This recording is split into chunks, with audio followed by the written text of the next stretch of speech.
Hello, everyone. I hope you all are doing well, and I'm happy that you are happy that we are finally going to start a chapter from organic chemistry, जो कि है alkyl halide. Alkyl halide और amine.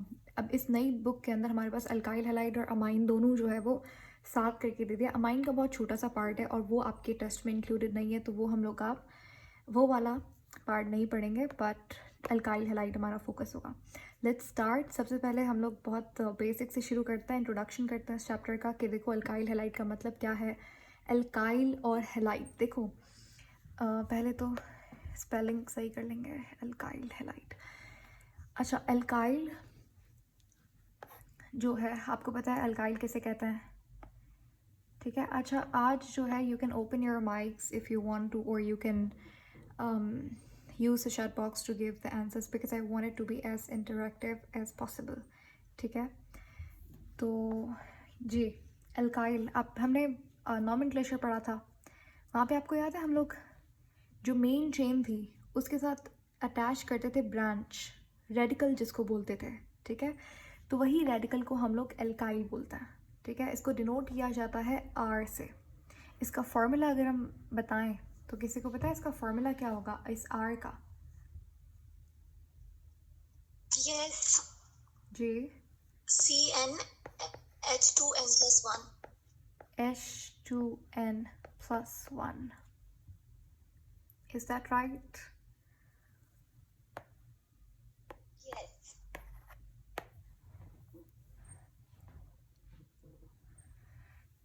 अच्छा, तो ये बात सबको समझ आई कि इन्होंने अभी क्या बोला ये. अच्छा, यहाँ पे हम लोग थोड़ा सा side by side alkane, alkyne और अल्काइन को भी ले लेते हैं. इनका फार्मूलाज क्या होता है देखो. ये हमारे पास CnH2n+2 होता है अल्केन का फार्मूला. अल्कीन हमारे पास होता है CnH2n, ठीक है.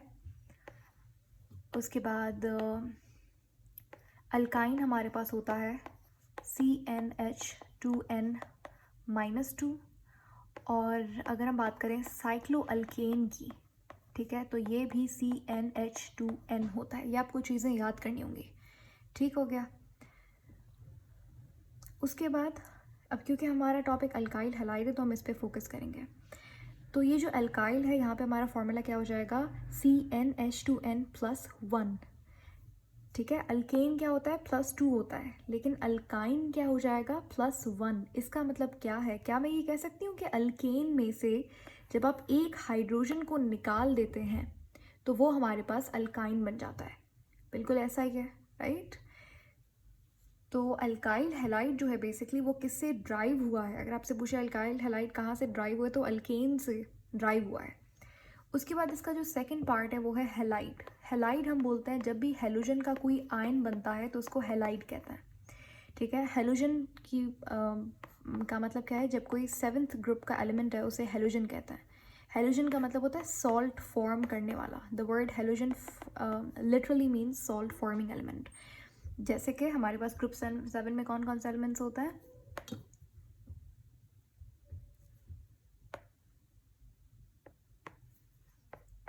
फ्लोरीन, क्लोरीन, Chlorine, जी, bromine, iodine. Chlorine, chlorine, bromine, iodine, astatine, ठीक है. एस्टिडीन हम लोग नहीं लेते, रेडियो एक्टिव होता है इसलिए. तो फ्लोरीन, क्लोरीन, ब्रोमीन, आयोडीन ये हमारे पास 7th ग्रुप के एलिमेंट्स हैं. अगर फ्लोरीन का जो आयन बनेगा मेरे पास उसे आप बोलेंगे, एक तो उसकी वैलेंसी सबकी इनकी क्या होगी, -1 होगी, ठीक है. Cl-1, Br-1, I-1, सबके लास्ट शेल के अंदर हमारे पास वैलेंस शेल के अंदर 7 इलेक्ट्रॉन्स होते हैं. इनको एक इलेक्ट्रॉन चाहिए होता है, तो ये ज़्यादातर क्या करते हैं, आयोनिक बॉन्ड बनाते हैं और एक इलेक्ट्रॉन ले लेते हैं, और ये कोवलेंट बॉन्ड भी बनाते हैं. ये हमारे पास इनकी फिजिकल स्टेट वेरी करती है. फ्लोरीन और क्लोरीन हमारे पास गैशियस फॉर्म में मिलता है, ब्रोमीन जो है वो लिक्विड स्टेट में मिलता है, और आयोडीन जो है वो सॉलिड स्टेट में आपको क्रिस्टल स्टेट में मिलता है, ठीक हो गया. उसके बाद जब ये आयंस बनाते हैं, इन आयंस कौन से बनाएंगे, कैटाइन या फिर एनाइन? Anion. बाकी सबको क्या लगता है? दो तरीके के आयन्स होते हैं ना हमारे पास, एक कैटाइन बोलते हैं, एनाइन होता है। तो ये कन्फ्यूजन होती है, अच्छा पॉजिटिव वाला कौन सा होगा, नेगेटिव वाला। हमें तो ये तो पता है कि 7th ग्रुप के एलिमेंट्स जो हैं वो नेगेटिव आयन बनाएंगे, लेकिन नेगेटिव वाला कैटाइन होता है या फिर एनाइन होता है। तो जो नेगेटिव वाला होता है वो एनाइन होता है और कैटाइन जो है वो पॉजिटिव होता है। सही है। तो आप ये कह सकते हो कि जो हेलोजेंस हैं, जो 7th ग्रुप के एलिमेंट्स हैं, वो एनाइन बनाता है, ठीक है, नेगेटिव आयन बनाता है। तो इनके आयन्स के नाम होते हैं, जैसे फ्लोरीन का जो आयन है वो है फ्लोराइड है, क्लोराइड, ब्रोमाइड, आयोडाइड। तो ये इन सबको मिलाकर एक कॉमन नाम दे दिया हैलाइड। हैलाइड का मतलब क्या है? हैलाइड का मतलब हेलोजन नहीं है, सिर्फ हेलोजन नहीं है, हैलाइड का मतलब हेलोजन आयन है, ठीक है। अच्छा मुझे एक बार कंफर्म कर दें कि मेरी स्क्रीन किसको विजिबल है और किसको नहीं।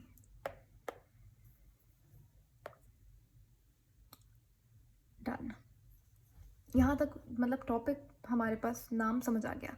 फिर उसके बाद हमारे पास जो हैलाइड होता है, हेलोजन, उसको एक्स से रिप्रेजेंट किया जाता है।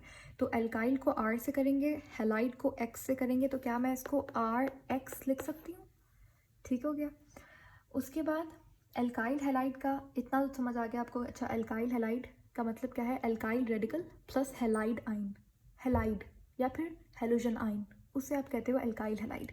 ये अभी तक मैंने आपको जस्ट चैप्टर का नाम क्या है उसका बताया है और कुछ बेसिक इन्फॉर्मेशन दे दी है। जैसे ये जो मैंने आपको बातें बताई हैं यहाँ पे, क्या चाहिए, गैस है, ये लिक्विड, ये सारी हमारी इनऑर्गेनिक केमिस्ट्री की बातें हैं, लेकिन जस्ट थोड़ा बहुत उस चैप्टर से एक्स्ट्रा इन्फॉर्मेशन दी। अब हम बात करते हैं एल्काइल हैलाइड की क्लासिफिकेशन की। क्लासिफिकेशन जाने से पहले मैं एक चीज़ रिवाइज करवाऊंगी आपको पिछले चैप्टर से, नॉमेनक्लेचर जब हम लोग पढ़ रहे थे। आपको पता है जब भी किसी कार्बन के साथ फंक्शनल ग्रुप अटैच होता है तो ये कार्बन को क्या बोलते हैं हम लोग?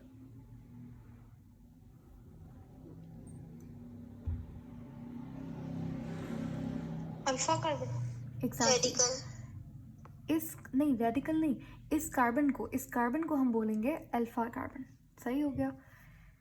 उसके बाद ये कार्बन, यानी कि जो भी कार्बन ऐसे ही कोई भी कार्बन जो हमारे पास मेन चेन वाला कार्बन होगा, उस चेन मतलब मेन चेन के साथ जब फंक्शनल ग्रुप अटैच होगा, वो जो कार्बन है हमारे पास उसको आप बोलते हो अल्फा कार्बन। वैसे तो फंक्शनल ग्रुप को आप हमेशा जिस भी कार्बन के साथ फंक्शनल ग्रुप अटैच होगा वो आप मेन चेन के अंदर लेते हो उस कार्बन को, क्योंकि वो हमारा अल्फा कार्बन होता है, ठीक है। अब ये अल्फा कार्बन जब अटैच होगा दूसरे कार्बन के साथ, ठीक है, इस कार्बन को मैं बीटा कार्बन बोल सकती हूँ, सही है। अब ये बीटा कार्बन जब किसी और कार्बन के साथ अटैच होगा तो इसको हम लोग गैमा कार्बन बोल सकते हैं, ठीक है। तो यहाँ तक बात समझ आ गई। तो ये अल्फा बीटा गैमा का ये चक्कर होता है, सही है।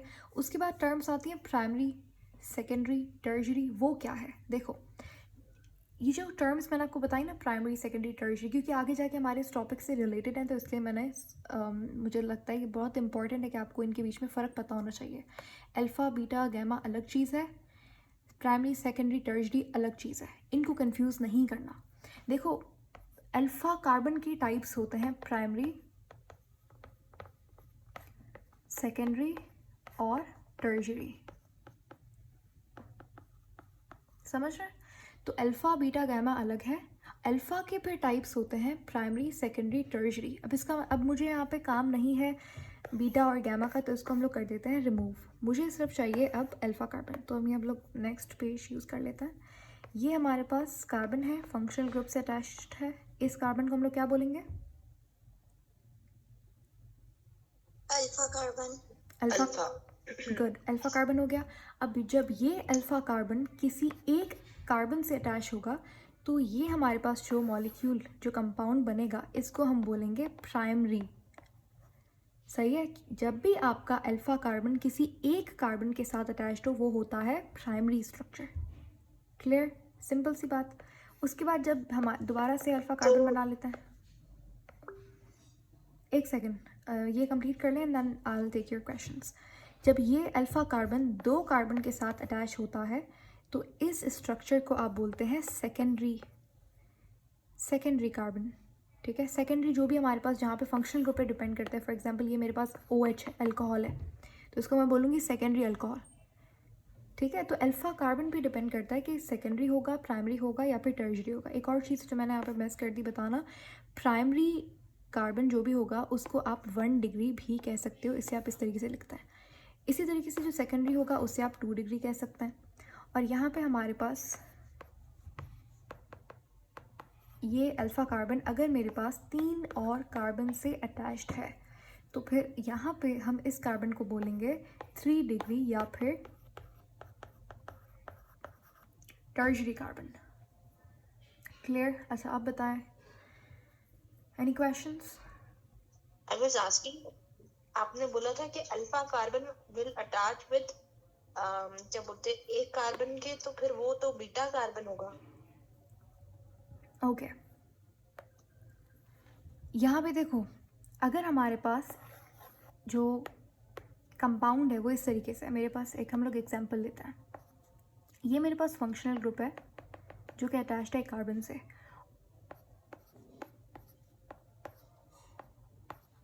सही है। तो अब इस कंडीशन के अंदर हमारे पास ये वाला कार्बन कौन सा है, ये वाला मेरे पास अल्फ़ा कार्बन है। पहले तो इस आप बनाएंगे इसकी लॉन्गेस्ट चेन, लॉन्गेस्ट चेन ऐसे भी बन सकती है और लॉन्गेस्ट चेन ऐसे भी बन सकती है, लेकिन जिस कार्बन के साथ फंक्शनल ग्रुप अटैच होगा वो मेरा अल्फ़ा कार्बन होगा। तो ये मेरे पास क्या होगा, ये मेरा बीटा कार्बन है और ये भी मेरे पास बीटा कार्बन है और ये मेरे पास गैमा कार्बन है। यहाँ तक बात समझ आ गई? अब उसके बाद मैंने आपसे कहा कि आप, इनका क्वेश्चन ये था कि हम कैसे डिस्टिंग्विश करेंगे कि बीटा कार्बन में और फिर प्राइमरी सेकेंडरी कार्बन में क्या डिफरेंस है, क्योंकि ये वाला कार्बन जो है वो बीटा कार्बन है, ये सेकेंडरी तो नहीं है। तो देखो यहाँ पे आपने एक बात बहुत क्लियरली समझ लेनी है कि जो प्राइमरी सेकेंडरी टर्शरी है, मैंने अभी भी बताया, ये कार्बन के टाइप्स नहीं है, ये अल्फ़ा कार्बन पे डिपेंड करता है। अगर ये अल्फ़ा कार्बन जो है, अगर 3 कार्बन, यहाँ पे 3 कार्बन अटैच्ड है, तो ये मेरे पास जो ओवरऑल स्ट्रक्चर होगा ना, ये स्ट्रक्चर टर्शरी स्ट्रक्चर है, ठीक है। ये कार्बन तो बीटा है, लेकिन ये ओवरऑल जो मेरे पास स्ट्रक्चर है ये टर्शरी स्ट्रक्चर है, सही है।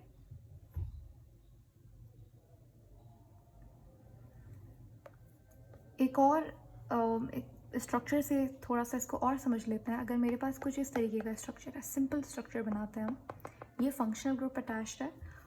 अच्छा अब मुझे आप बताइए, सनीरा आपने क्वेश्चन किया था, मुझे बताओ यहाँ पे ये वाला तो चलो अल्फ़ा कार्बन है, मुझे पता आपको ये समझ आ गया। अब ये वाला जो स्ट्रक्चर है ये प्राइमरी है, सेकेंडरी है या टर्शरी है? सेकेंडरी है। नहीं, ध्यान दिस से इज देखो, प्राइमरी स्ट्रक्चर। ध्यान से देखो इसे, प्राइमरी कौन सा बोल रही हो? ये वाला स्ट्रक्चर हमारे पास, what do you think, is it primary, secondary या फिर tertiary? Secondary. How secondary? Primary है, क्योंकि सेकेंडरी जो है वो दूसरी ब्रांच में अटैच होगा। आपने कुछ नहीं, आपने अल्फ़ा कार्बन को देखना है। अल्फ़ा कार्बन अगर एक कार्बन के साथ अटैच्ड है डायरेक्टली, ठीक है, डायरेक्टली 2 कार्बन तो है अटैच्ड, लेकिन ये वाला कार्बन इससे थोड़ी अटैच्ड है, ये वाला कार्बन तो इससे अटैच्ड है, सही है। तो ये वाला कार्बन किसके साथ अटैच्ड है, फिर उस पर डिपेंड करता है वो प्राइमरी, सेकेंडरी या टर्शरी है। तो प्राइमरी, सेकेंडरी, टर्शरी मेरे पास अल्फ़ा कार्बन की टाइप्स हैं। क्लियर? ओके। अब हम आते हैं नेक्स्ट, जो हमारा एक्चुअली टॉपिक है उस पर। टॉपिक था हमारा क्लासिफिकेशन ऑफ एल्काइल हैलाइड, ठीक है। टॉपिक है हमारे पास क्लासिफिकेशन ऑफ एल्काइल हैलाइड। पहला हमारा जो टाइप है एल्काइल हैलाइड का, उसे कहते हैं हम लोग प्राइमरी एल्काइल हैलाइड, जिसे आप 1 डिग्री भी कह सकते हैं। इसके अंदर क्या होता है, जब आपका अल्फ़ा कार्बन किसी एक कार्बन से अटैच्ड होता है तो वो प्राइमरी कहलाता है, सिंपल सी बात है। फॉर एग्जांपल मैं यहाँ पे ले लेती हूँ, हम लोग मिथाइल ले लेते हैं, ठीक है, और इसको मैं यहाँ पे अटैच करवाते हैं इसको किसी भी एक हैलाइड आयन के साथ, सही है। एक्स से डिनोट करता है हम लोग 7th ग्रुप के एलिमेंट्स को, इसलिए मैंने यहाँ पे एक्स लिखा है। चलिए, आपको एक्स अच्छा नहीं लग रहा तो हम यहाँ पे एक्चुअल में कोई एग्जांपल ले लेते हैं, जैसे कि क्लोरीन ले लिया। मैंने कार्बन को क्लोरीन के साथ अटैच कर दिया और फिर कार्बन की वैलेंसी पूरी करने के लिए हम लोग यहाँ पे हाइड्रोजन्स लगा देते हैं। सही है। और यहाँ पे क्योंकि ये प्राइमरी हम लोग पढ़ रहे हैं, अभी देखो ये जो बना है ना, ये चीज़ जो बनी है, मुझे बताओ ये प्राइमरी है या फिर नहीं? Yes, primary. Okay, yes.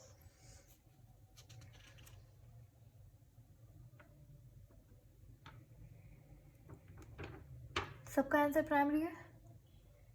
सवाल क्या है? अच्छा, एक मिनट देखूंगा।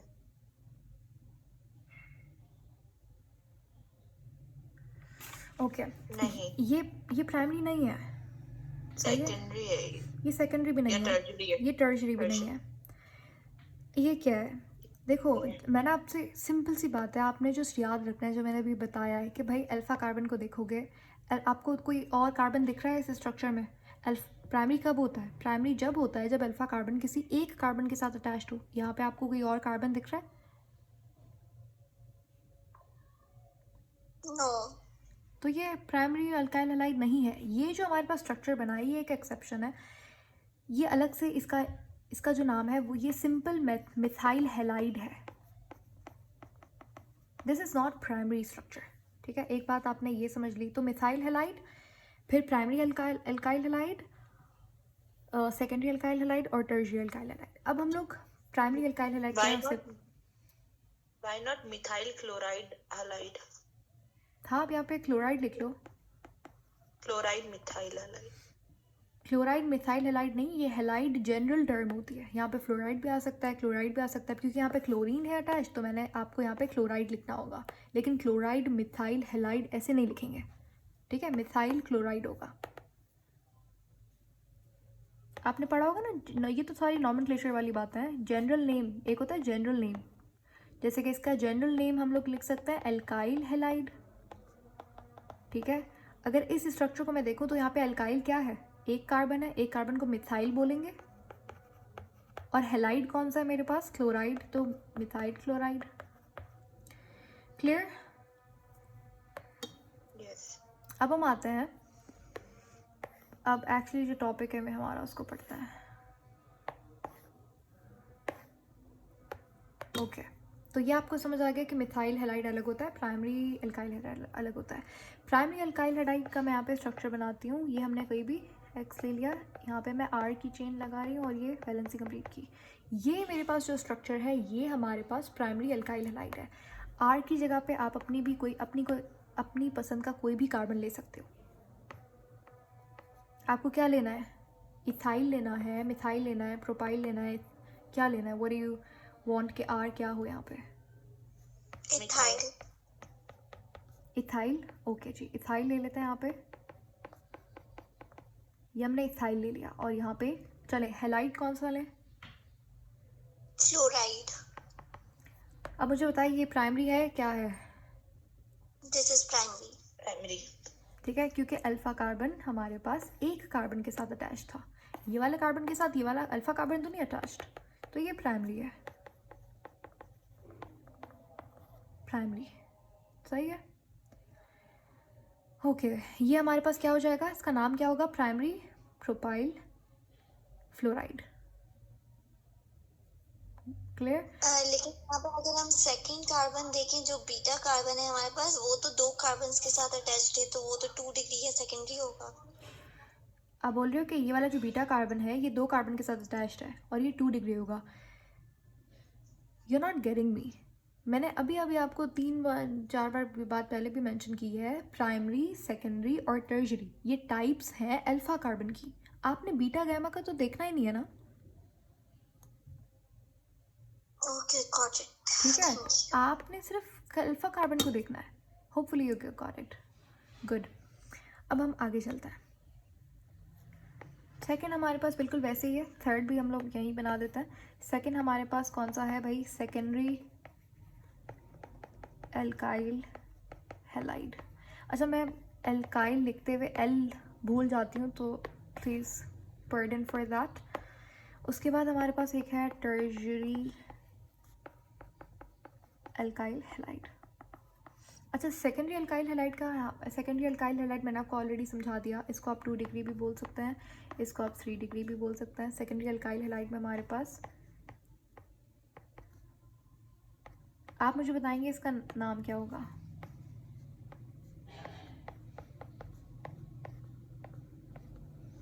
या नेम दिस। पहले तो मुझे बताओ ये सेकेंडरी है या नहीं है? No, No, this isn't secondary. this is tertiary. No, this is secondary. This is secondary. हाँ secondary है. थैंक गॉड आप And लोगों the ने name सेकेंडरी बोला, Secondary. क्योंकि अल्फा कार्बन 2 कार्बन से अटैच्ड है, ठीक है?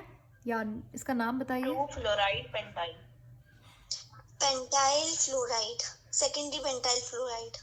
या इसका कॉमन नेम क्या होगा? Secondary 1 2 3 4 5 pentyl fluoride. और इसका आप IUPAC नेम करेंगे तो आप इसको नंबरिंग करेंगे और फिर इस तरीके से आप इसे नाम दे सकते हैं, 2 fluoropentyl. 2 फ्लोरोपेंटाइल, Fluoropentyl. ठीक है? तो ये इसके हमने नेम्स भी कर लिए, नॉमेनक्लेचर भी रिविजन, उसका भी रिविजन हो रहा है आपका। टर्शरी के अंदर हमारे पास मैं यहाँ पे आपको स्ट्रक्चर बना के देती हूँ एक।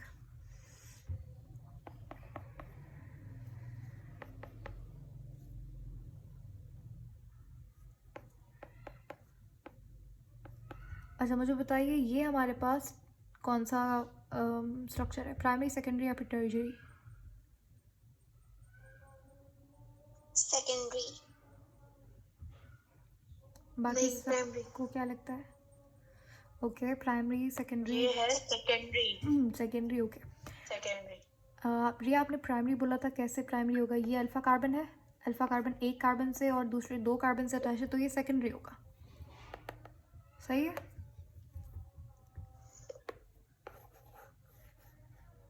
अब इसको थोड़ा सा सिंप्लीफाई करके हम लोग जल्दी से ये टॉपिक कंप्लीट करते हैं। तो ये हमारे पास हो गया टर्शरी अल्काइल हैलाइड। तो टाइप्स आपको समझ आ गए। अब हम आते हैं अल्काइल हैलाइड के। Okay,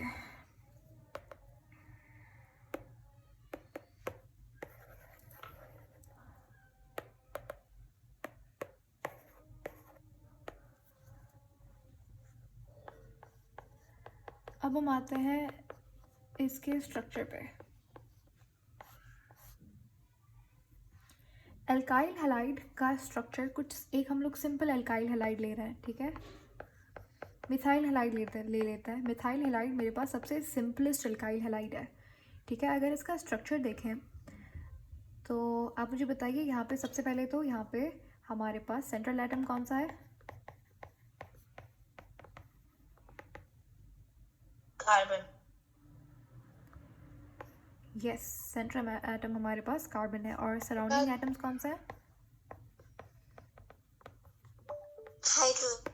Hydrogen and chlorine. Good, hydrogen और क्लोराइड हमारे पास सेंट्रल एटम्स हैं। तो अब क्योंकि ये हमारे पास यहाँ पे कोई भी पाई बॉन्ड नहीं है, सिग्मा बॉन्ड है, और जब भी कार्बन के साथ 4 सिग्मा बॉन्ड्स होते हैं तो हाइब्रिडाइजेशन क्या होती है हमेशा? sp3. गुड, ठीक है? ये आपने याद रखना है कि अल्काइल हैलाइड में sp3 हाइब्रिडाइज्ड होता है सेंट्रल कार्बन। ऐसा नहीं बोलेंगे कि क्लोरीन जो है वो sp3 हाइब्रिडाइज्ड है। हाइब्रिडाइजेशन हमेशा सेंट्रल एटम के अंदर होती है और हमेशा सिग्मा बॉन्ड में होती है। पाई बॉन्ड में कभी भी हाइब्रिडाइजेशन नहीं होती, सराउंडिंग एटम्स में कभी भी हाइब्रिडाइजेशन नहीं होती। यहाँ पे क्योंकि मेरे पास 4 सिग्मा बॉन्ड से, इसीलिए यहाँ पे हाइब्रिडाइजेशन हमारे पास क्या हो गई? sp3। उसके बाद अगर मैं आपसे पूछूं यहाँ पे हमारे पास sp3 में शेप कौन सा होता है? ये आपको कौन सा शेप नज़र आ रहा है?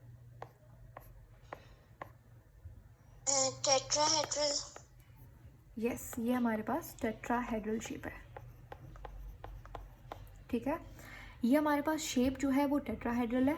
और आपने चीज़ याद रखनी है कि sp2 जो है उसके अंदर कौन सा शेप होता है? Trigonal, Triangle. ठीक है? ट्रायगोनल, ट्रायगोनल प्लेनर, सही है? और sp2 असल में 2 तरीके का होता है, ये मैं आपको बाद में कभी पढ़ाऊंगी, अभी हमारा टॉपिक नहीं है, ये जस्ट एक्स्ट्रा बता रही हूँ। sp2 में हमारे पास 2 तरीके के होते हैं, एक होता है विथ लोन पेयर, एक होता है विदाउट लोन पेयर। तो इसमें दो शेप्स बन सकती हैं, एक ट्रायगोनल प्लेनर और एक ट्रायगोनल पिरामिड। खैर बताने का मकसद ये आपको शेप्स ये वाली यहाँ पे आपको याद भी रखना है कि शेप हमारे पास टेट्राहेड्रल होगी क्योंकि sp3 हाइब्रिडाइज्ड है। एंगल कितना होगा 109.3 डिग्रीज, 5 है, सही है 109.5 डिग्रीज। अच्छा अब हमारे पास यहाँ पर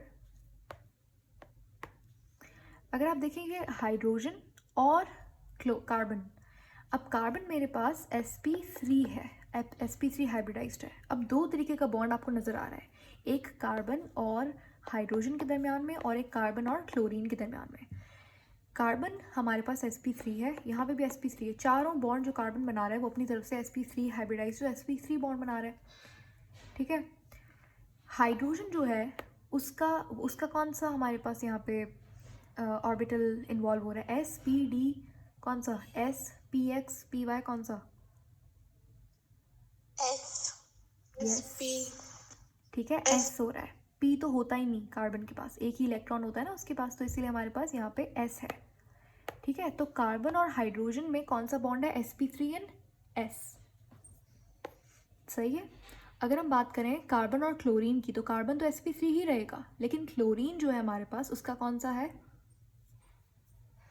SP उसका p है, ठीक है, उसका p यहाँ पे बॉन्ड बना रहा है क्योंकि उसका s जो है वो ऑलरेडी फिल्ड होता है, p में उसको एक इलेक्ट्रॉन की ज़रूरत होती है, ठीक है। ये आप ऐसे 17 इलेक्ट्रॉन होता है, ये आप इसकी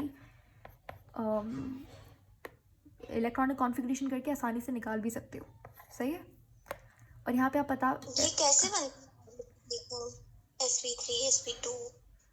ये मैं आपको बाद में एक्सप्लेन करूँगी किसी और दिन, क्योंकि अगर ये बहुत ही डिफरेंट टॉपिक है, ये हमारे पास एटॉमिक स्ट्रक्चर में टॉपिक आएगा। असल में हमारी आज जो क्लास होनी थी वो शेल ऑर्बिटल हाइब्रिडाइजेशन इस के लिए होनी थी, लेकिन क्योंकि हम लोग एल्काइल हैलाइड पढ़ रहे हैं तो इसीलिए ये वैसे वही हमारी क्लास थी, वहाँ पे मैं आपको एक्सप्लेन करूँगी, ये अलग बहुत ही डिफरेंट टॉपिक चला जाएगा, ठीक है। It's a deep and detail topic, so let's just not go there, वरना ये रह जाएगा।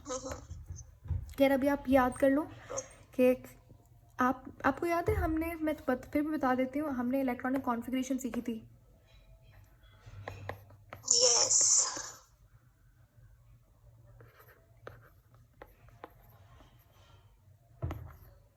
तो इसमें हम लोग इलेक्ट्रॉन्स फिल करते थे, s में 2 इलेक्ट्रॉन्स, p में 6 इलेक्ट्रॉन्स, d में 10 इलेक्ट्रॉन्स, याद है, f के अंदर 14 इलेक्ट्रॉन्स। तो जितने भी हमारे पास एटॉमिक नंबर होगा आप उसके हिसाब से क्या करेंगे, इलेक्ट्रॉन्स को फिल करेंगे। और उसके बाद p जो है उसके अंदर आपको याद है p के अंदर 3 ऑर्बिटल्स होते थे, px, py और pz, इनको ऑर्बिटल्स कहते थे। और एक ऑर्बिटल के अंदर मैक्सिमम 2 इलेक्ट्रॉन्स आ सकते हैं, तो px के अंदर 2 इलेक्ट्रॉन, py के अंदर 2 इलेक्ट्रॉन। तो अगर हमारे पास इलेक्ट्रॉन रह रहे हैं तो ये, खैर मुझे पता है अभी किसी को ये समझ नहीं आ रहा होगा, लेकिन अगर किसी ने फर्स्ट ईयर में अच्छे से पढ़ा हो, थोड़ा बहुत उसे याद आ जाए मेरे भी थोड़ा सा बताने पे। खैर समझ आ रहा है। एनीवेज तो ये आप निकाल सकते हो, मैं आपको बाद में एटॉमिक स्ट्रक्चर को कंटिन्यू करेंगे ना जब समझेंगे इसको। अभी आप याद कर लीजिए ये इन्फॉर्मेशन जो मैंने आपको बताई है ये स्ट्रक्चर के हवाले से इनफ है। आपको शेप पता होनी चाहिए, टेट्राहेड्रल शेप है, हाइब्रिडाइजेशन क्या है, sp3 है, सेंट्रल एटम कार्बन है और कार्बन sp3 बनाता है। एंगल हमारे पास टेट्राहेड्रल में हमेशा 109.5 रहता है, कुछ एक्सेप्शंस होती हैं लेकिन इसका 109.5 ही है।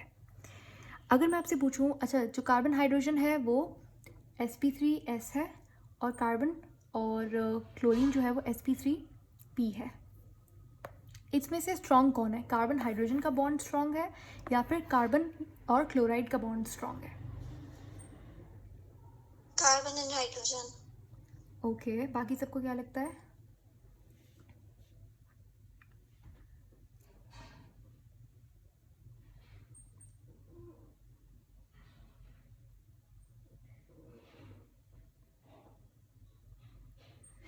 Give it a try, give it a shot, make it a guess.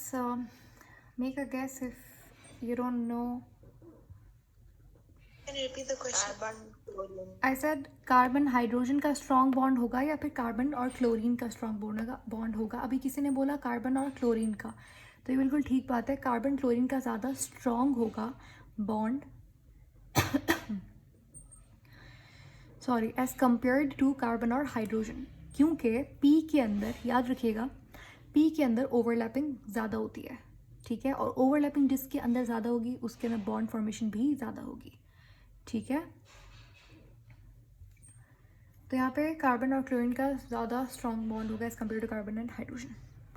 उसके बाद अगला टॉपिक है हमारा यहाँ पर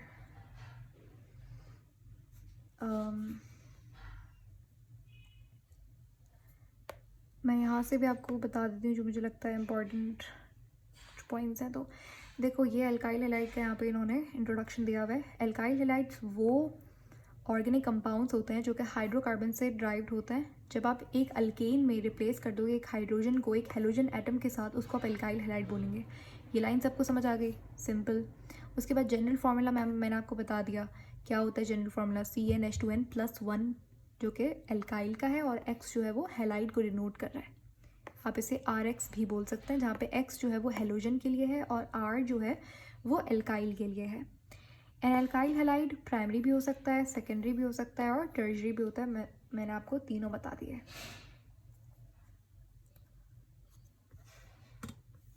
ये इन्होंने प्राइमरी का स्ट्रक्चर दिया हुआ है, सेकेंडरी का दिया हुआ है और टर्शरी का दिया हुआ है, मैंने आपको बता दिए ये सारे के सारे।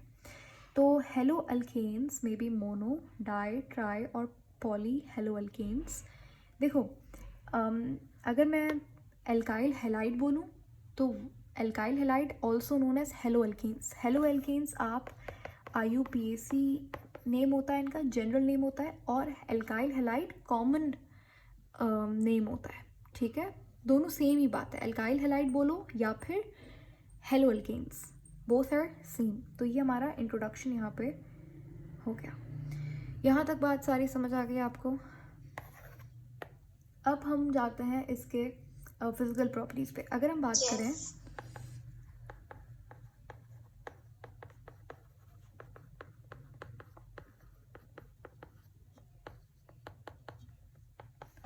अगर हम इसकी फिजिकल स्टेट की बात करें, क्या वो गैसेस हैं, लिक्विड हैं या फिर सॉलिड हैं। जैसे हम लोग अल्केन्स में पढ़ते हैं कि हमारे पास कार्बन 1 से लेकर कार्बन 4 तक मेरे ख्याल से वो गैसेस होती हैं, और इसके बाद कार्बन 5 से लेकर कार्बन 17 तक हमारे पास लिक्विड्स होता है, और इसके बाद हमारे पास गैस अपना सॉलिड, सॉफ्ट सॉलिड जो है वो शुरू हो जाता है। तो डाउन द, हमेशा याद रखिएगा, या exactly, thanks from my side. अच्छा, well, coming back to the topic, मुझे बताइए स्क्रीन का मसला आ रहा है किसी को, स्क्रीन विजिबल है या फिर हट गई? It's visible. विजिबल, थोड़ा आवाज में कोई मसला हो तो सही हो गई अभी। Okay, good. हाँ जी, फिजिकल प्रॉपर्टीज़ की बात करेंगे तो एक बात आपने, होमोलोगस सीरीज़ का सबको पता है। होमोलोगस सीरीज़ क्या होती है? जैसे अल्केन है, ठीक है, अल्केन का जनरल फार्मूला तो हमारे पास क्या होता है, CnH2n+2। जब कार्बन 1 है, फिर कार्बन 2 है, कार्बन 3, कार्बन 4, यानी कि methyl, ethyl, methane, ethane, propane, butane. तो ये आप ये जो सीरीज़ है ना, इसको आप बोलते हैं क्या, होमोलोगस सीरीज़, ठीक है। और डाउन द होमोलोगस सीरीज़ हमारे पास याद रखिएगा, डाउन द होमोलोगस सीरीज़ हमारे पास इंटरमॉलिक्यूलर फोर्सेस स्ट्रॉन्ग होती जाती हैं। इसलिए ऊपर वाले जो कार्बन्स होते हैं ना, कार्बन 1, 2, 3, जनरली ये हमारे पास गैसेज होती हैं। फिर उसके बाद इंटरमॉलिक्यूलर फोर्सेस थोड़ी सी स्ट्रॉन्ग हो गई तो एटम्स और करीब आ गए तो लिक्विड्स बन गए। फिर और नीचे चले जाओ, कार्बन 17, 18, 19, 20, तो वहाँ पे इंटरमॉलिक्यूलर फोर्सेस बड़ी स्ट्रॉन्ग हो गई तो एटम्स जो है वो बड़े करीब आ गए, तो यहाँ पे सॉलिड्स बन गए। और ऑर्गेनिक कंपाउंड्स ना इतने ज़्यादा सॉलिड नहीं होते, सॉफ्ट सॉलिड्स होते हैं, वैक्सेस। तो ये तो अल्केन्स में मैंने जस्ट आपको एग्जांपल दे दिया कि स्टेट का क्या सीन होता है, मतलब वो स्टेट डिपेंड करती है इंटरमॉलिक्यूलर फोर्सेस पे, सही है। और डाउन द सीरीज़ हमारे पास इंटरमॉलिक्यूलर फोर्सेस क्या होती हैं, स्ट्रॉन्ग होती जाती हैं। अब हम स्पेसिफिकली बात कर रहे हैं एल्काइल हैलाइड्स की। एल्काइल हैलाइड्स में अगर आपसे पूछे कि बताइए इनकी फिजिकल स्टेट क्या होती है, तो याद रखिएगा जनरली एल्काइल हैलाइड्स जो होते हैं वो लिक्विड्स होते हैं या फिर गैसेस होती हैं। ये लिक्विड्स भी हो सकते हैं, गैसेस भी हो सकती हैं। कार्बन, एटलीस्ट कार्बन अपना 17 तक, ठीक है, कार्बन 1 से कार्बन 17 तक ये हमारे पास गैसेस और लिक्विड होता है। लेकिन कार्बन 18 से ऊपर आप चले जाओगे तो यहाँ पे हमारे पास सॉफ्ट सॉलिड बनना शुरू हो जाता है। ये पॉइंट याद करने वाला पॉइंट है, इसमें कोई समझने वाली बात नहीं है, it's a memory based thing, ठीक है, बट फिर भी समझ आ गया आपको।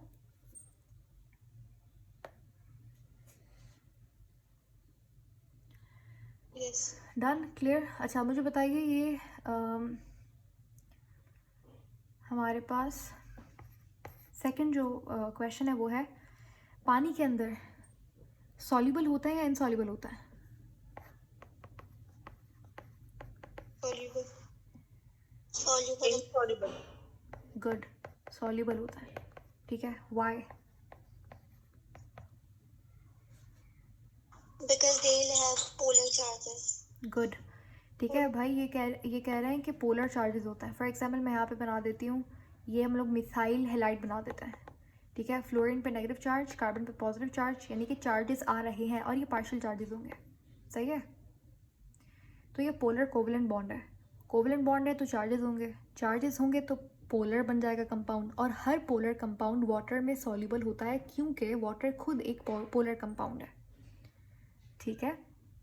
अब मुझे बताइए, क्या ये हाईली सॉल्युबल होता है पानी में या फिर स्लाइटली सॉल्युबल होता है?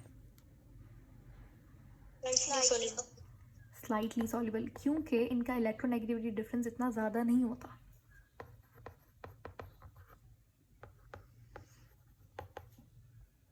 तो ये हमारे 2 पॉइंट्स हो गए कि भाई क्लोरीन, लेकिन हमारे पास NaCl जो होता है, Cl जो होता है वो तो पूरा सोल्यूबल हो जाता है। हाँ, तो ये pure That is ionic ionic compound. हाँ जी, ये प्योर आयोनिक कंपाउंड है, ठीक है। ये वाला तो ये कोवलेंट बनाते हैं। बिल्कुल, ऑर्गेनिक केमिस्ट्री तो बनाती, पूरा कार्बन कभी आयोनिक कंपाउंड नहीं बना सकता, सही है। हाँ। कार्बन हमेशा कोवलेंट कंपाउंड बनाता है। कोवलेंट में फिर नॉन पोलर भी हो सकता है और पोलर भी हो सकता है depending on the side elements, ठीक है। ये तो भाई पूरा ही एक आयोनिक कंपाउंड है, इसमें पूरा एक कंप्लीट पॉजिटिव चार्ज है, कंप्लीट नेगेटिव चार्ज है, हाईली पोलर कंपाउंड। इनका इलेक्ट्रोनेगेटिविटी डिफरेंस बहुत ज़्यादा होता है, ठीक है। क्लोरीन की इलेक्ट्रोनेगेटिविटी होती है 3.5, सोडियम की इलेक्ट्रोनेगेटिविटी होती है 2 से नीचे नीचे तक, ठीक है। तो इस वजह से this is like a very strong ionic compound. Third हमारे, तो ये हमने अभी तक सॉल्युबिलिटी पढ़ी, भाई इनकी स्टेट क्या होती है, लिक्विड या फिर गैसेस होती हैं। उसके बाद हमारे पास है इनका मेल्टिंग और बॉइलिंग पॉइंट। आपने बेसिकली क्या होता है, आप जैसे अल्कोहल्स हो गई, बेंजीन हो गया, और क्या होता है अभी तक हमने क्या पढ़ा, एल्काइल हैलाइड्स, अमाइन, हमेशा इनकी जो मेल्टिंग पॉइंट और बॉइलिंग पॉइंट होता है ना, वो उनको कंपेयर किया जाता है अल्केन्स के साथ। वो आपसे क्वेश्चन हमेशा ऐसे ही पूछेगा कि बताओ अल्केन के कंपैरिजन में एल्काइल हैलाइड का मेल्टिंग और बॉइलिंग पॉइंट ज़्यादा है या कम है अल्केन से, बताओ। ज़्यादा है। गुड, समझ आ रहा है सबको? कम क्यों होगा, ज़्यादा होगा ना, क्योंकि ये एक पोलर तो कंपाउंड सॉल्यूबल है। है, जल्दी सॉल्यूट मतलब घुल मिल जाते हैं तो कम ही होगा ना। नहीं, ऐसा नहीं है, देखो ये 2 अलग अलग कॉन्सेप्ट हैं। सॉल्युबिलिटी अलग चीज़ है और मेल्टिंग बॉइलिंग पॉइंट अलग चीज़ है। मेल्टिंग बॉइलिंग पॉइंट का मतलब होता है कि बॉन्ड टूट जाएगा, ठीक है, अपनी स्टेट को चेंज करना, वो कहलाता है मेल्टिंग और बॉइलिंग पॉइंट। डिपेंड, अब देखो बॉइलिंग में क्या होता है, बॉइलिंग में हमारे पास लिक्विड जो है वो वेपर्स में कन्वर्ट होता है। मेल्टिंग में क्या होता है कि हमारे पास जो सॉलिड है वो लिक्विड में कन्वर्ट होता है। तो ये यहाँ पे स्टेट चेंज हो रही है। एल्काइल हैलाइड का जो बॉन्ड होता है दैट्स स्ट्रॉन्ग, उसमें चार्जेस होता है, तो उनको कन्वर्ट करना, उनकी जो स्टेट को चेंज करने के लिए ज़्यादा टेम्परेचर चाहिए होता है as compare to alkane. Alkane एक सादी सी चेन है कार्बन की, ठीक है, उसमें उसमें सारे सिग्मा बॉन्ड्स हैं, कोई भी चार्ज वाला चीज़ नहीं है, तो इसकी स्टेट चेंज करना बड़ा आसान होता है। कम टेम्परेचर दोगे अल्केन कन्वर्ट हो जाएगा, सही है। और रही बात, आपने बोला कि ये सॉल्यूबल है तो ये तो इसका बॉइलिंग पॉइंट कम होना चाहिए, तो वो देखो सॉल्युबिलिटी बिल्कुल अलग चीज़ है। अगर अल्केन की बात करें तो ये पानी में सॉल्यूबल नहीं होता। इसके पीछे रीज़न सिंपल है, देखो ये नॉन पोलर है। अगर मैं एक सादा अल्केन ले लूँ तो ये तो हमारे पास नॉन पोलर हो गया ना, समझ रहे हो? तो ये पानी में सॉल्यूबल नहीं होगा और इसका मेल्टिंग बॉइलिंग पॉइंट जो है वो as compared to alkyl halides कम होता है. Is that clear? Yes. Yes. ठीक है. अब ये चीज़ें आपको थोड़ा सा क्विक करने के लिए ये चीज़ें आपको ध्यान थोड़ा सा याद भी करनी होंगी. सही है. आपको याद रखना है कि एल्काइल हैलाइड का मेल्टिंग बॉइलिंग पॉइंट ज़्यादा होता है अल्केन से. क्लियर? ये स्लाइटली सॉल्युबल होते हैं पानी में, स्लाइटली सॉल्युबल होते हैं, कम्प्लीटली सॉल्युबल नहीं होते. और स्टेट इनकी गैस और लिक्विड होती है. चौथे हमारा इस पे आता है फिजिकल प्रॉपर्टी पे. तो हमारे पास कहता है कि जो आर एक्स है, ठीक है, आर का मतलब कि यहाँ पे कार्बन की बात हो रही है. ठीक है. एल्काइल, इस पे पॉजिटिव चार्ज है, इस पे नेगेटिव चार्ज है. इतनी बात आप मानते हैं? पहले ही मैंने आपको बताया था कि इस चैप्टर का नाम ही एल्काइल हैलाइड है. तो हैलाइड पे नेगेटिव चार्ज, आर पे पॉजिटिव चार्ज, सिंपल सी बात है. अब हमारे पास, मुझे बताओ, जो यहाँ पर मैं पहली बात तो ये कि इसके अंदर रिएक्शन कौन सा होगा. याद रखना है आपने कि इसके अंदर सब्स्टिट्यूशन होगी. इसके अंदर सब्स्टिट्यूशन रिएक्शन होगा और इसके अंदर दूसरा रिएक्शन होगा जिसको बोलते हैं एलिमिनेशन रिएक्शन. ठीक है. अब सब्स्टिट्यूशन दो तरीके की होती है. एक सब्स्टिट्यूशन होती है इलेक्ट्रोफाइल से, इलेक्ट्रोफाइल पे पॉजिटिव चार्ज होता है, और एक सब्स्टिट्यूशन होती है न्यूक्लियोफाइल से, न्यूक्लियोफाइल पे नेगेटिव चार्ज होता है. सही है. ये हम लोग अल्कीन में भी हमने पढ़ा था, अल्कीन में, बेंजीन में, अल्काइन में, सब में हम लोगों ने ये चीज़ पढ़ी है कि सब्स्टिट्यूशन में दो तरीके के कंपाउंड आप डाल सकते हो.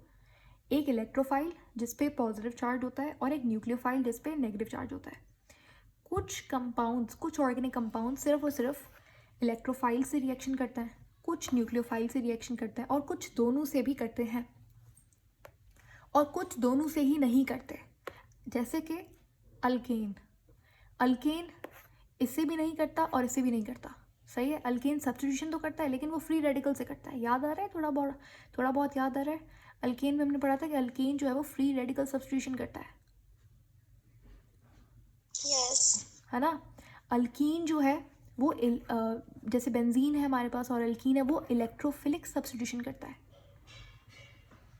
सही है. ये कौन सी करते हैं? अब आता है भाई, उस पर भी, उसकी भी बात करते हैं. अल्काइल हैलाइड हमारे पास कौन सी सब्स्टिट्यूशन करता है? सब्स्टिट्यूशन का मतलब होता है कि एक एलिमेंट को हटा के दूसरा लगा देना उसकी जगह पे, सब्स्टिट्यूट कर देना उसको. अब ये पॉजिटिव चार्ज वाला है, जब मैं इसको हटाऊंगी, हैलाइड को हटाऊंगी, तो यहाँ पे मैं कौन सा लगाऊं? पॉजिटिव वाला या फिर नेगेटिव वाला? पॉजिटिव वाला लगाऊंगी तो ये रिपेल करेगा, ये इस पर भी पॉजिटिव चार्ज है. बताओ कौन सा लगाएंगे? Nucleophile. बाकी सबको क्या लगता है? न्यूक्लियोफाइल. हाँ जी, न्यूक्लियोफाइल. ठीक है. तो एल्काइल हैलाइड में न्यूक्लियोफिलिक सब्स्टिट्यूशन रिएक्शन होता है.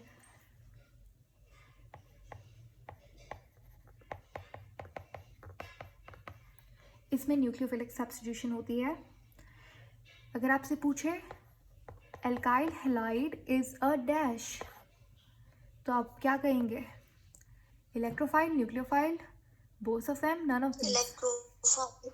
न्यूक्लियोफाइल. मैंने पूछा एल्काइल Electrophile. एक सेकेंड, एल्काइल हैलाइड खुद क्या है?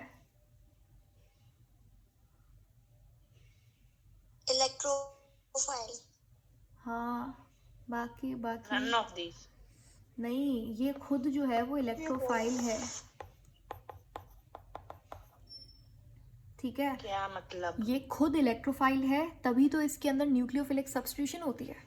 सही है. न्यूक्लियोफिलिक सब्स्टिट्यूशन करेगा, ये न्यूक्लियोफिल को बाहर से लेगा, क्योंकि खुद तो बेचारा इलेक्ट्रोफाइल. देखो अभी तो आपने मुझे बताया ये आर है, कौन सा चार्ज है? Positive charge. ये तो हट जाएगा ना, इसको निकाल देंगे, सब्स्टिट्यूट कर रहे हैं इसको ही, तो ये खुद क्या है? खुद पॉजिटिव चार्ज वाला है. और पॉजिटिव चार्ज क्या होता है? इलेक्ट्रोफाइल होता है. तो ये दो अलग अलग क्वेश्चन है, आपको कंफ्यूज करने के लिए कैसे भी पूछ सकता है. बताइए एल्काइल हैलाइड खुद क्या है? तो इलेक्ट्रोफाइल है. कौन सी सब्स्टिट्यूशन करेगा? तो न्यूक्लियोफिलिक सब्स्टिट्यूशन करेगा, क्योंकि खुद इलेक्ट्रोफिलिक है. ठीक है. यहाँ तक समझ आ गया? तो दो तरीके का रिएक्शन होता है. अब आपसे ये पूछेगा कि हमारे पास इलेक्ट्रोफाइल जो होता है वो कौन से पार्ट को अटैक करता है? आपने याद रखना है, नेगेटिव, मैं थोड़ा सा क्वेश्चन को रिफाइन कर देती हूँ, पॉजिटिव। एक सेकेंड। एल्काइल हैलाइड में जो न्यूक्लियोफाइल हम लोग डालेंगे ना, न्यूक्लियोफाइल, वो न्यूक्लियोफाइल जाकर अटैक करेगा कौन से पार्ट ऑफ एल्काइल हैलाइड को। मैं यहाँ पे आपको डायग्राम भी बना देती हूँ, याद रखिएगा ये नेगेटिव चार्ज, ये पॉजिटिव चार्ज। मैंने क्या किया, अब एक मिनट सुन लो फिर आंसर्स आप दे दीजिएगा। मैंने न्यूक्लियोफाइल को अंदर डाला, न्यूक्लियोफाइल को जब हमने अंदर डाला, ये वाला क्लोरीन बेचारा जो है ये हट जाएगा, और ये जो न्यूक्लियोफाइल है, समझ लीजिए मैंने क्लोराइड अपना कोई न्यूक्लियोफाइल ले लेते हैं हम लोग, चलें अभी जनरली समझ लें, ये न्यूक्लियोफाइल के ऊपर नेगेटिव चार्ज है, इस क्लोराइड को इसने सब्स्टिट्यूट कर दिया, यहाँ पे आके अटैच हो गया। तो मुझे बताओ कौन से पार्ट पे अटैच हुआ है एल्काइल हैलाइड पे? Alpha carbon. एग्जैक्टली, नहीं समझ आया, रिपीट। ठीक है, तो ये हमारे पास अल्फा कार्बन पे अटैच हुआ है। तो आपने ये चीज़ ध्यान में रखनी है समझ कि कौन अच्छे? ये हमारे पास जो न्यूक्लियोफाइल है वो जाके अटैच होता है अल्फा कार्बन पे, सही है।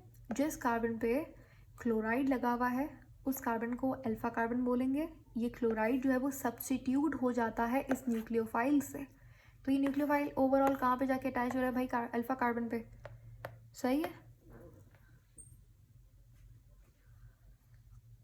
अब मैं आपसे क्वेश्चन कर रही हूँ, ठीक है, मुझे बताइए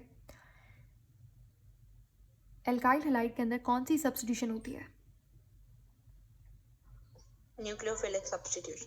ठीक है, न्यूक्लियोफिलिक सब्स्टिट्यूशन होती है। सबने प्लीज़ थोड़ा सा जल्दी आंसर देना है और सबने पार्टिसिपेट करना है। अब मुझे बताओ कि न्यूक्लियोफिलिक सब्स्टिट्यूशन कौन से पार्ट ऑफ एल्काइल हैलाइड पे होती है? Alpha particle. अल्फा कार्बन, सही है। Alkyl halide is a dash, electrophile, nucleophile, basic, या फिर क्या है? Nucleophile, electrophile. इलेक्ट्रोफाइल, सही है, अभी बताया था ये लिखा हुआ। समझ गए आप लोग? तो ये इस तरीके से आपने चीज़ें याद रखनी है। और भी बहुत लंबा ये कुछ इसके क्वेश्चंस बनेंगे, अभी तो हम लोग पूरा डिटेल में पढ़ेंगे कि सब्स्टिट्यूशन कैसे होती है और एलिमिनेशन कैसे होती है। अच्छा, एक और चीज़ आपने याद रखनी है, SN आपने पढ़ा होगा। SN कुछ भी नहीं है, न्यूक्लियोफिलिक सब्स्टिट्यूशन का शॉर्ट फॉर्म है SN। इसके दो मैकेनिज्म्स होते हैं, एक होता है SN1, SN2, ये मैं आपको थोड़ी देर बाद पढ़ाऊँगी। अच्छा, उसके बाद हम आते हैं एलिमिनेशन पे। ये तो आपने समझ लिया कि अभी मैंने आपको सिर्फ 2-3 पॉइंट्स याद करवाए हैं सब्स्टिट्यूशन के हवाले से। पहला, एल्काइल हैलाइड के अंदर न्यूक्लियोफिलिक सब्स्टिट्यूशन रिएक्शन होता है, और न्यूक्लियोफिलिक सब्स्टिट्यूशन रिएक्शन के अंदर अल्फा कार्बन अटैक होता है बाय अ न्यूक्लियोफाइल। उसके बाद आते हैं हम लोग एलिमिनेशन पे। कितने मार्क्स आ जाएंगे मेरी केमिस्ट्री में?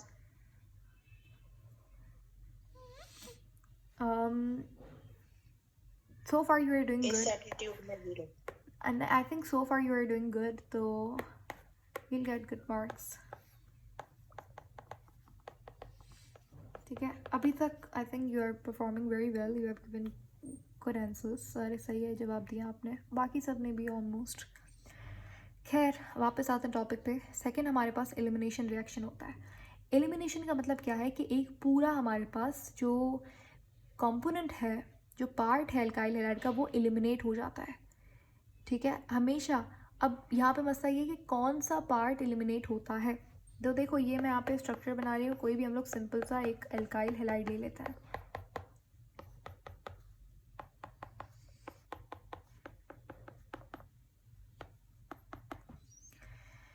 अच्छा, तो एलिमिनेशन रिएक्शन के अंदर क्या होता है हमारे पास, ये आपको चीज़ याद रखनी है कि एलिमिनेशन रिएक्शन में ये अल्फा कार्बन है, ये बीटा कार्बन है और ये गैमा कार्बन है। इतनी बात आप मानते हैं? जो कार्बन बीटा कार्बन के साथ अटैच्ड होगा उसे आप बोलेंगे, सॉरी, जो हाइड्रोजन बीटा कार्बन के साथ अटैच्ड होगा उसे आप बोलेंगे बीटा हाइड्रोजन। ये बीटा हाइड्रोजन है, ये अल्फा हाइड्रोजन है, अल्फा हाइड्रोजन। ये वाला गैमा कार्बन के साथ है, ये gamma hydrogen, B gamma hydrogen. समझ गए? इतनी बात समझ गए? कोई मुश्किल बात नहीं बोली मैंने जस्ट इतना कहा कि भाई जो कार्बन बीटा, जो हाइड्रोजन बीटा कार्बन के साथ अटैच्ड होगा वो बीटा हाइड्रोजन है, और जो हाइड्रोजन गैमा कार्बन के साथ अटैच्ड होगा वो गैमा हाइड्रोजन है। सिंपल सी बात, सही है।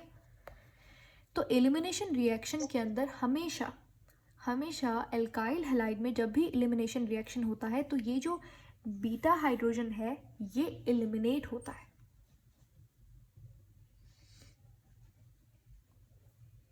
ये चीज़ सब लोग एब्जॉर्ब कर लें 1 मिनट का टाइम लेके कि भाई एलिमिनेशन हमेशा कहाँ पे होती है, बीटा हाइड्रोजन पे होती है। कौन सी चीज़ आके अटैक करती है, यहाँ पर भी न्यूक्लियोफाइल अटैक करता है, लेकिन न्यूक्लियोफाइल का साइज़, क्योंकि हम यहाँ पर हम लोग ये जो हाइड्रोजन है, पहली बात तो ये चले हाइड्रोजन पे ही क्यों कार्बन अटैक, यहाँ पे कार्बन क्यों नहीं अटैक हो रहा, क्योंकि यहाँ पे एलिमिनेशन रिएक्शन हो रहा है और यहाँ पे ये जो हाइड्रोजन है ये एसिडिक हाइड्रोजन होता है, सही है, ये एसिडिक हाइड्रोजन होता है और ये पार्टिसिपेट करता है एलिमिनेशन रिएक्शन के अंदर, ठीक है। और यहाँ पे जैसे मैंने आपको बोला कि न्यूक्लियोफाइल जिसके ऊपर नेगेटिव चार्ज होता है या क्या अटैक करता है, लेकिन थोड़ा सा यहाँ पे आपको चीज़ याद रखनी होगी कि न्यूक्लियोफाइल की जगह पर, क्योंकि ये एसिडिक हाइड्रोजन है, इसको अटैक करती है कौन सी चीज़, इसको बेस अटैक करती है। और बेस, देखो बेस का काम क्या होता है according to Lewis acid, Lewis base, थोड़ा थोड़ा याद है, लेविस एसिड का काम क्या था, इलेक्ट्रॉन को डोनेट करना या फिर एक्सेप्ट करना, इलेक्ट्रॉन को डोनेट करना इज एसिड। एग्जैक्टली। एसिड क्या करता है, इलेक्ट्रॉन को डोनेट करता है, ये चीज़ आपको याद रखनी होगी। और बेस क्या करता है, इलेक्ट्रॉन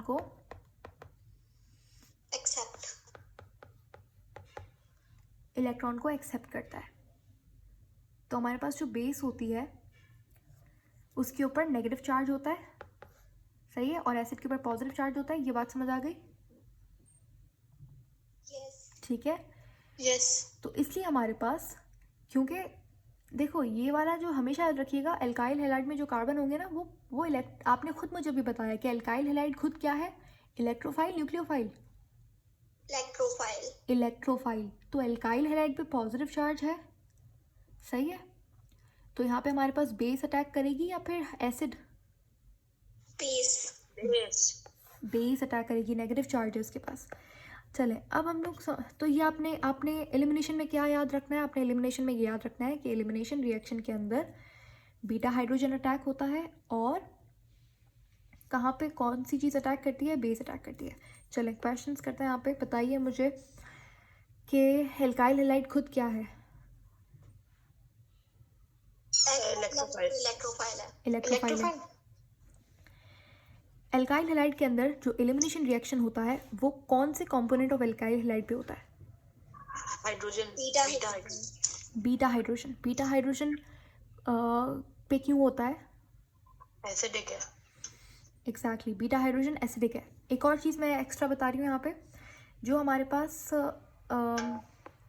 एल्काइन था, एल्काइन के अंदर आपको याद है उसके अंदर कौन सा रिएक्शन हो रहा था, सब्स्टिट्यूशन, और कौन सा रिएक्शन था, एडिशन रिएक्शन,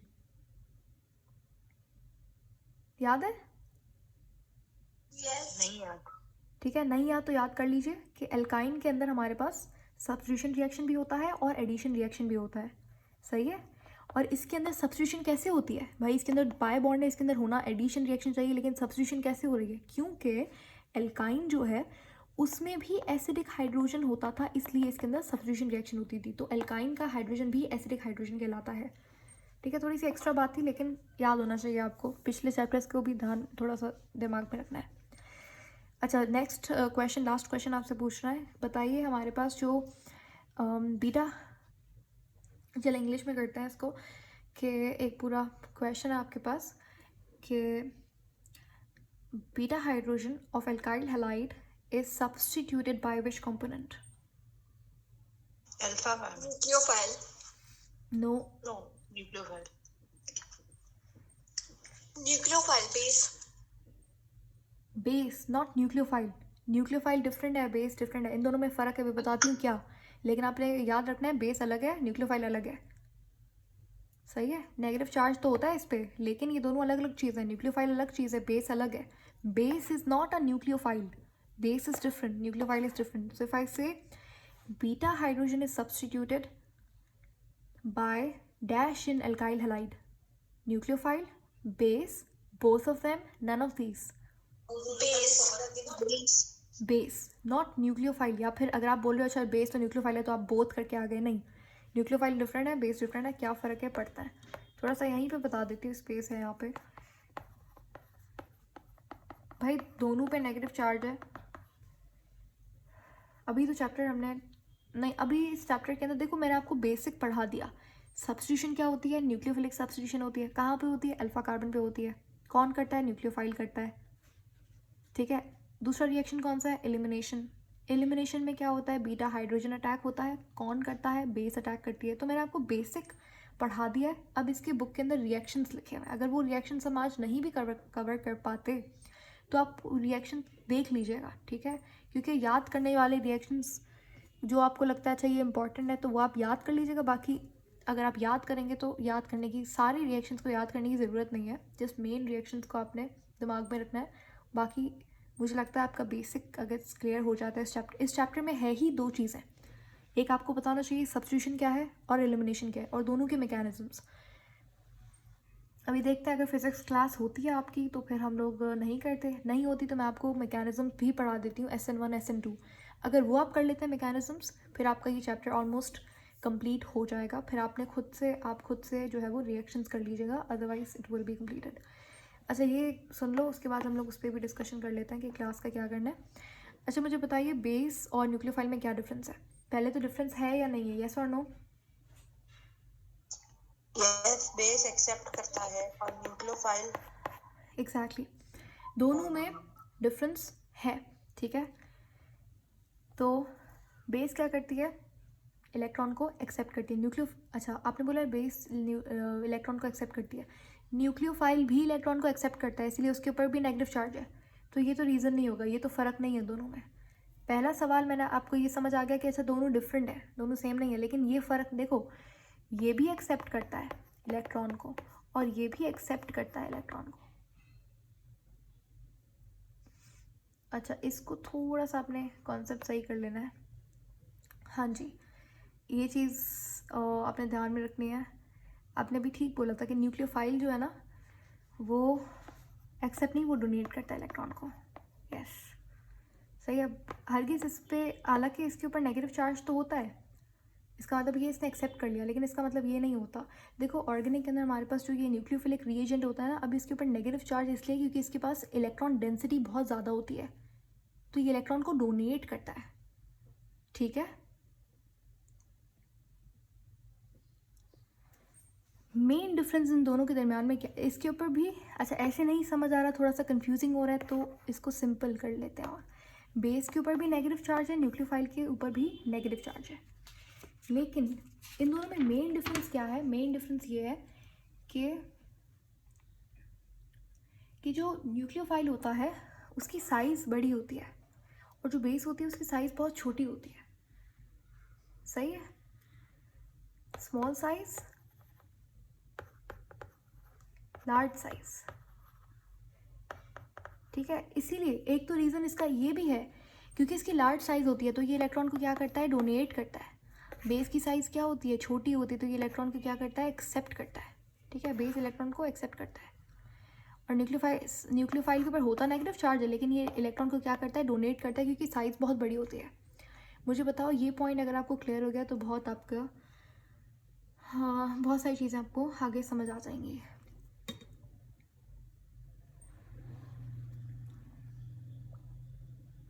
यस क्लियर।